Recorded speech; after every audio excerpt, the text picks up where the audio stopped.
Aux côtés des notaires, l'émission qui décrypte les transformations digitales du notariat et propose des solutions clés en main aux notaires. Une émission proposée par Notaris Urba.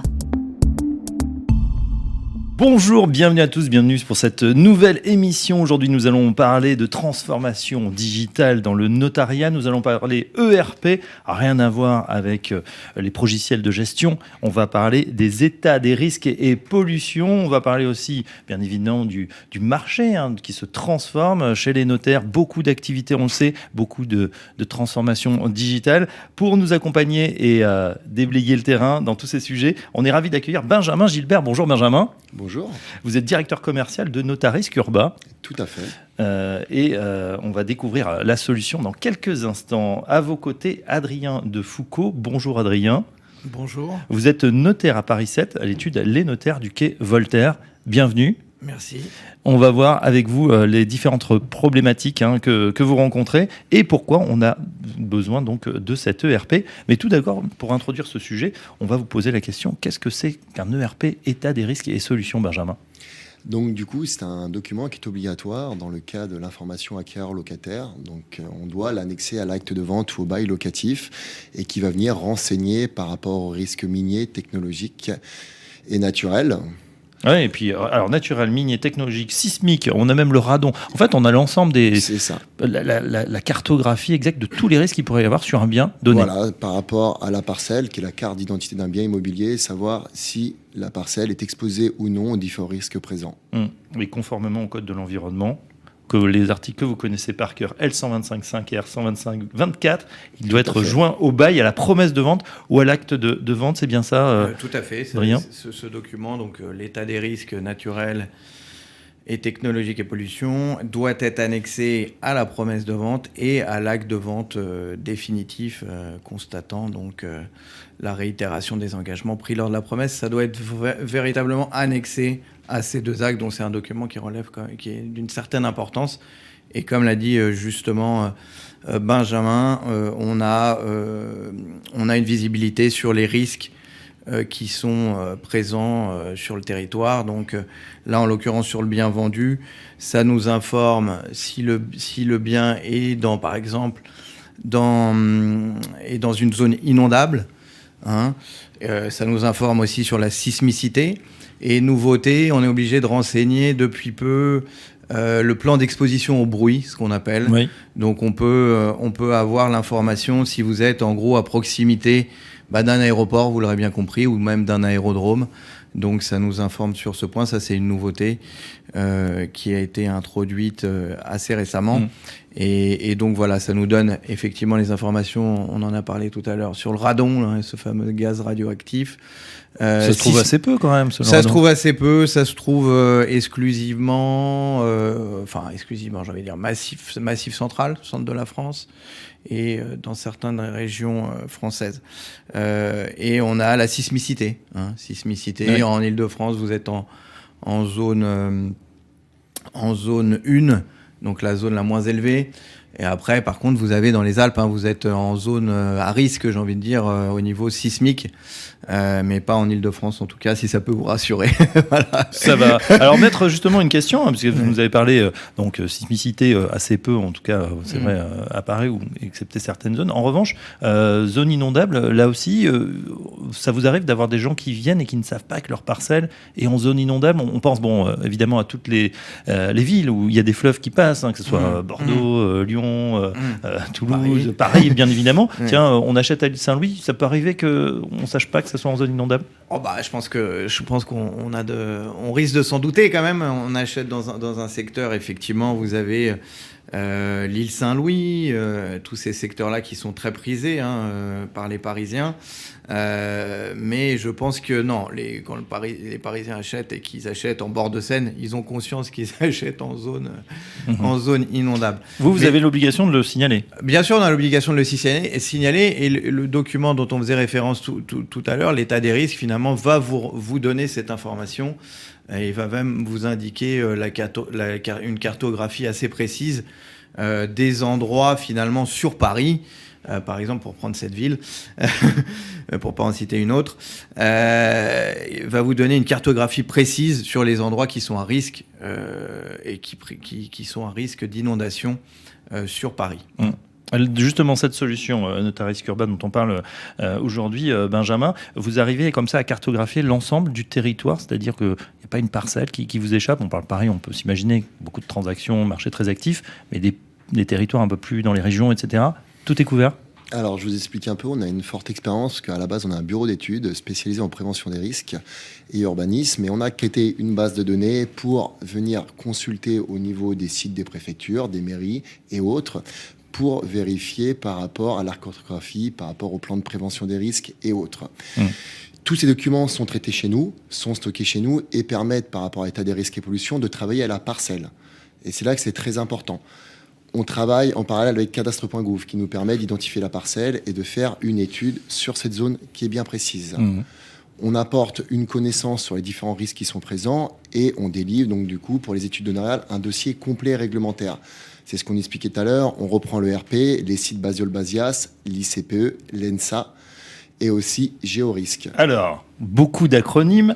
On va décrypter ensemble. Basol, base de données des sites et sols pollués, donc la pollution des sols. Basias, la base nationale des anciens sites industriels et activités de service. C'est quoi finalement? C'était des activités un peu lourdes, c'est ça là aussi? C'est des activités qui étaient encore en activité ou non.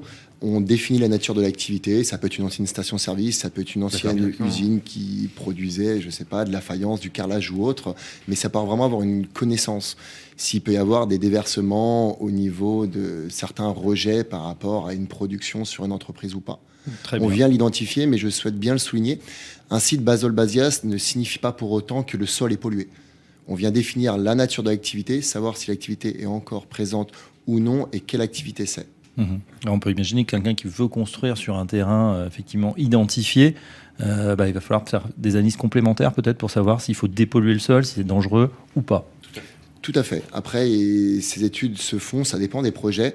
En fonction de la nature du projet qu'on souhaite faire, il y a une étude de sol dans tous les cas qui est prérequis. D'autre part aussi, il y a par rapport à la loi Elan qui va venir renseigner aussi le vendeur, savoir si dans un premier temps, il va être concerné au niveau d'un aléa, au niveau du mouvement de terrain. S'il est concerné par un aléa moyen ou fort, il a l'obligation de fournir une étude géotechnique. On continue dans les acronymes. ICPE, installation classée pour la protection de l'environnement. On vient renseigner par rapport aux différents sites, donc les usines Seveso ou non Seveso. Donc c'était lié à une catastrophe qu'il y avait eu en Italie ou une usine qui a explosé. D'accord. Et du coup, on a fait une classification par les sites qui sont à risque par rapport à cet acronyme. Et ENSA, état des nuisances sonores aériennes. C'est le fameux couloir aérien dont on peut parler. Oui, j'ai envie de dire, on avait parlé, je vous ai parlé tout à l'heure du plan d'exposition au bruit, donc ça qui doit être enseigné dans l'état des risques, c'est une obligation aujourd'hui. Et à côté de ça, on a, moi, un document que j'aime bien, puisque quand on parle de couloir aérien, c'est mentionné dans le certificat d'urbanisme. Et là, pour le coup, on sait vraiment si la parcelle vendue ou le bien vendu est dans le couloir aérien. Donc ça, c'est extrêmement important pour un notaire de pouvoir renseigner son client de manière utile au travers, si vous voulez, du certificat d'urbanisme, parce que c'est vraiment ce document-là qui va vous préciser, si vous voulez, s'il y a un couloir aérien. Ouais. Et les nuisances qui vont avec, parce que là, vous achetez un bien qui est sur un couloir aérien, ça fait des nuisances. Ouais. Donc c'est impératif pour nous de pouvoir communiquer cette information à notre acheteur. Bien sûr. On peut imaginer que l'acheteur qui va habiter quelque part, il va peut-être aller se renseigner, aller visiter plusieurs fois et se rendre compte. Par contre, un investisseur qui va acheter pour louer, qui ne va pas forcément se déplacer, ça c'est quelque chose à prendre en compte parce que son locataire, sinon il risque d'y avoir beaucoup de vacances locatives, on comprend pourquoi. Enfin, Benjamin Gilbert, dernier point, et non des moindres, Géorisque, complément d'information facultatif sur les risques majeurs naturels et technologiques, là aussi, dans le document que vous produisez. Oui, à la base, on a voulu constituer notre état des risques et pollution avec différents documents, donc Géorisque, parce que dans leur mission de conseil, au niveau des études notariales, le notaire doit consulter des documents. Donc on parle des documents, ça va être Basol-Basias, ISPE, l'ENSA ou Géorisque. Et dessus, sur le traitement de ces informations, pour eux, c'est pertinent. Ça évite qu'ils aillent directement de leur côté récupérer leurs propres informations.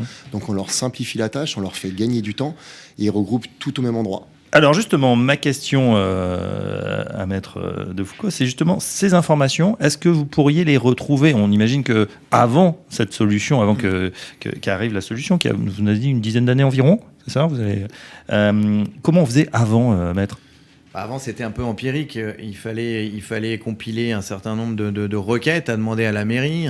Vous demandez une note de renseignement, un certificat d'urbanisme que vous envoyez en double exemplaire, avec les plans cadastraux annexés, demander s'il y a un arrêté de péril. Tout ça, ça fait l'objet d'un courrier séparé. Enfin, je vous passe. Il y a énormément de choses à demander auprès de la mairie.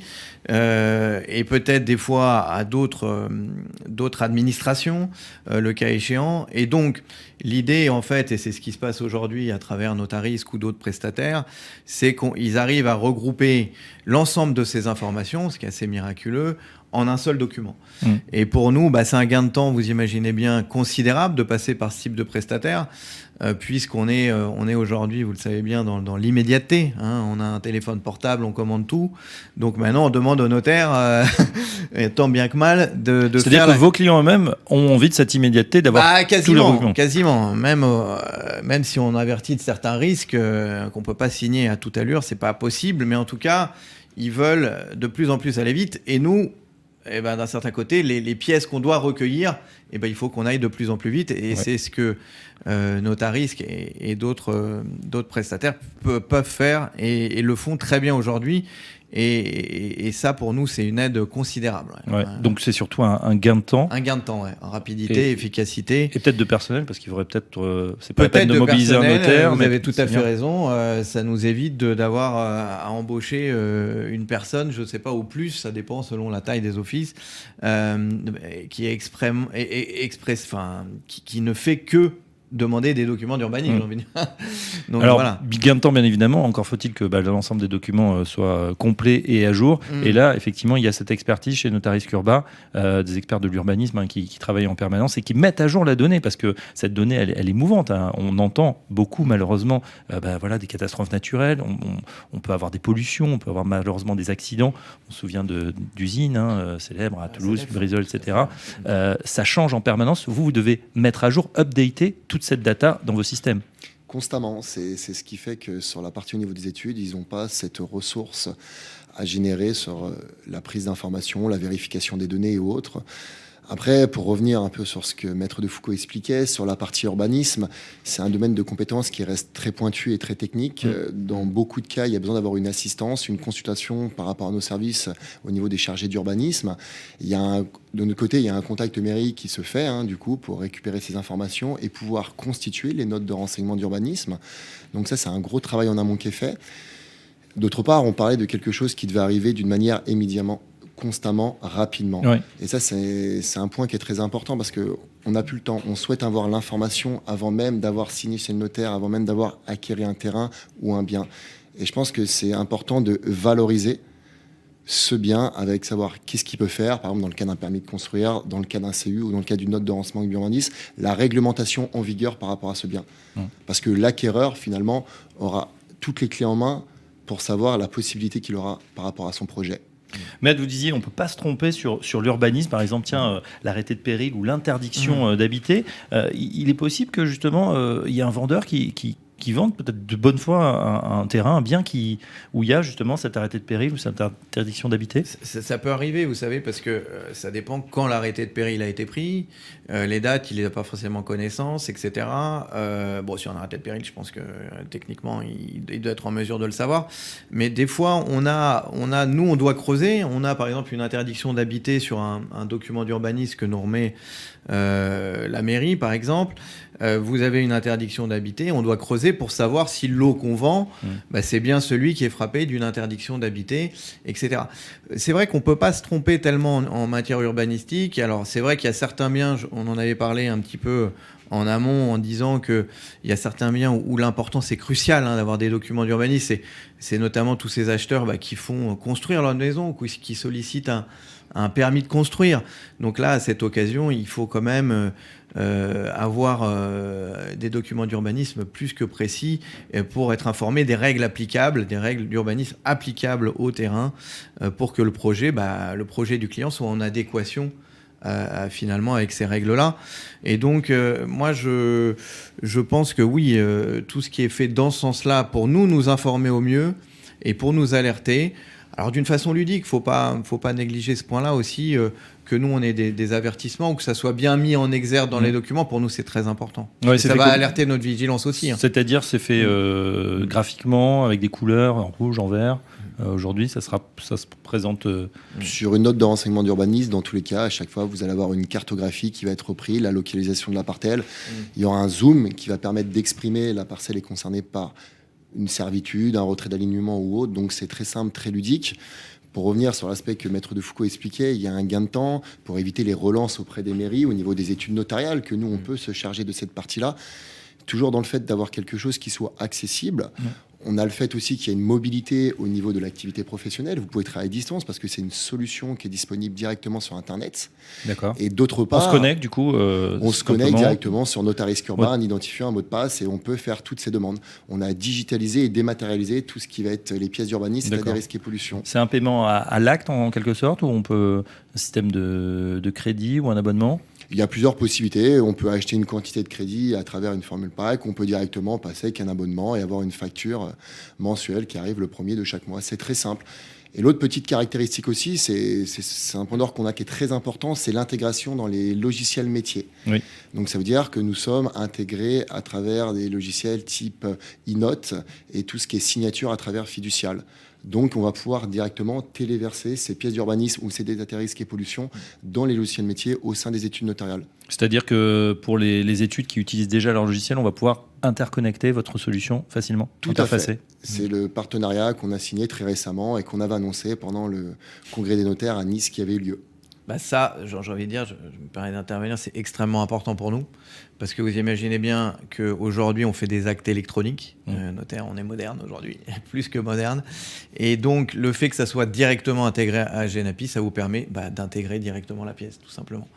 Donc là, c'est effectivement, il y a une vraie évolution de la part Benjamin l'a justement souligné, c'est la dématérialisation aujourd'hui. Oui. Et là, tous les documents d'urbanisme aujourd'hui, on tend à ça. Même les demandes, vous savez, quand on doit notifier un droit de préemption, là, on voit les mairies, elles s'activent pour que ça soit fait de manière dématérialisée.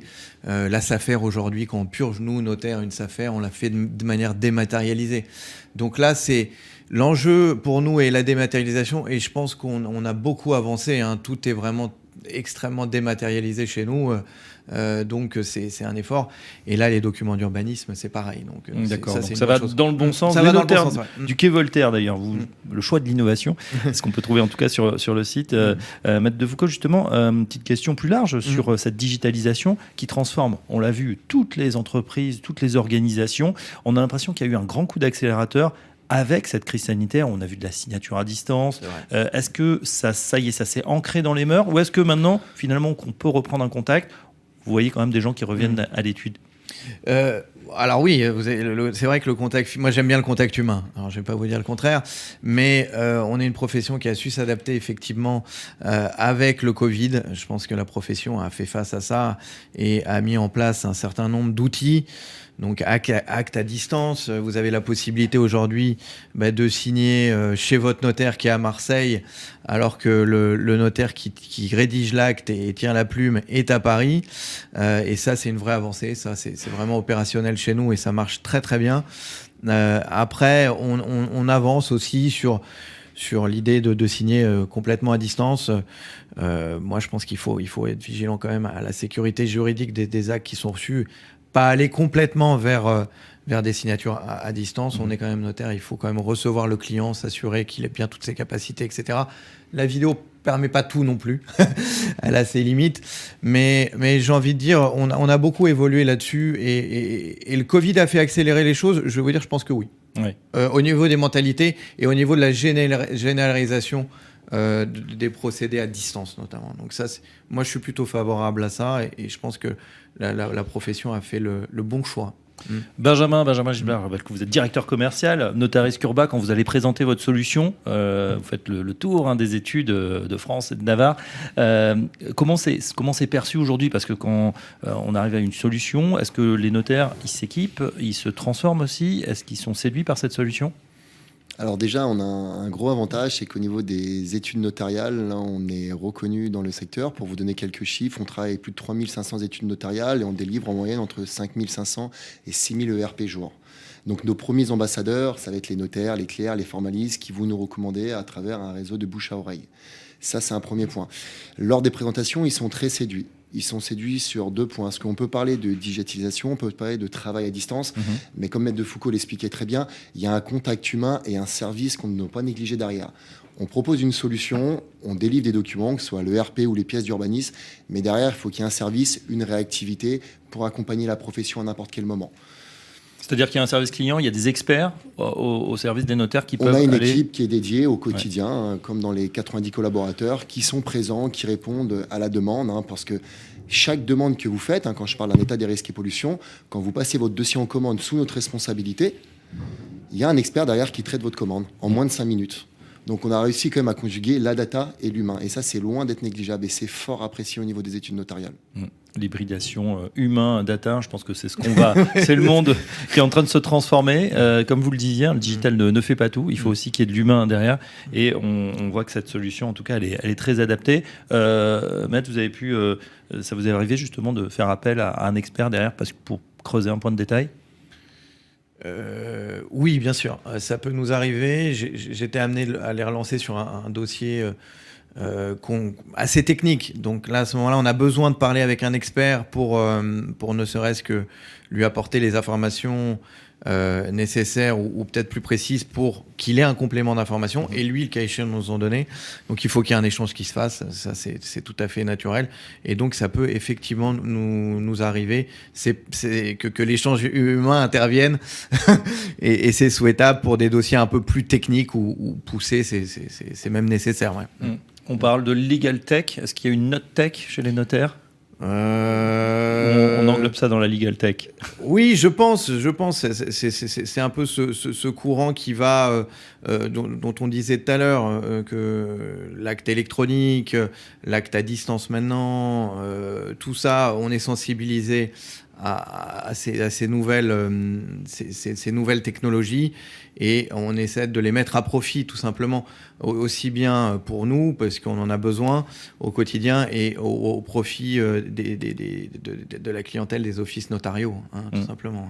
Voilà, en tout cas, on en sait un petit peu plus sur cette transformation digitale en marche chez les notaires grâce à ces nouveaux outils Notaris Urba, les ERP. Évidemment, on rappelle, Benjamin, l'adresse internet pour ceux qui souhaitent aller un petit peu plus loin, avoir plus d'informations, nota-risque au pluriel -urba.fr. Et bien entendu, pour que les gens puissent être convaincus et puissent essayer, on propose à tous nos clients de venir essayer les services sans être engagés en illimité pendant 1 mois, sur tout ce qui est pièces d'urbanisme et état des risques et pollution. 1 mois gratuit pour être séduit et ensuite tout Benjamin vous rappellera peut-être. Merci en tout cas pour nous avoir présenté cette solution. Merci Benjamin Gilbert, je rappelle que vous êtes directeur commercial chez Notaris Urba et merci à Adrien De Foucault, notaire à Paris 7. Merci maître à l'étude des notaires du Quai Voltaire. Cette édition se termine. À très bientôt pour une nouvelle émission sur la transformation digitale dans l'urbanisme. Aux côtés des notaires, une émission proposée par Notaris Urba. À réécouter et télécharger sur les sites et applis de Radio Imo et Radio Territoria et sur toutes les plateformes de streaming.